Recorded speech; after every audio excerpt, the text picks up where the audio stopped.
Namna Seniors FC walitawazwa mabingwa wa makala ya kwanza ya kombe la soka la Wamatangi baada ya kushinda Butterfly FC ya Ruiru jumla ya magoli 6-5 kwenye fainali iliyokuwa na msisimko wa aina yake.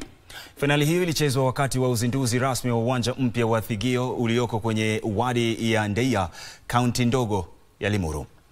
Ushindi huo uliwezesha Githunguri Seniors kupokea kitita cha shilingi nusu milioni, huku Butterfly FC ikitia kibindoni shilingi 250,000. Nayo 100,000 ilitunukiwa timu iliyomaliza kwenye nafasi ya 3. Lakini hata hivyo, FKF tawi la Kiambu ilipokea milioni 2.7 kusaidia kukuza talanta katika eneo hilo.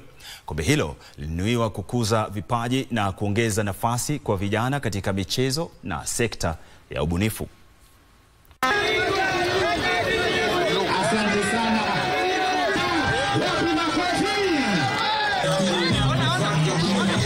Tumekuwa tukigojea hii siku na imefika, imetimia.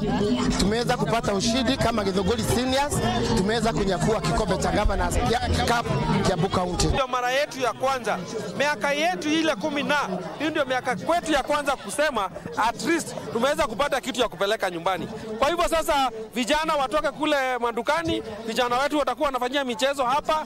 Tuko na magonjwa mingi sana ambayo tunaweza fukuza wakati tunafanya mazoezi, na usitumie dawa tu, hata hizo dawa na ile chakula unakula ifanye kazi mwilini. Wakati unafanya mazoezi, mambo na diabetes inakuwa inaenda mbali na wewe.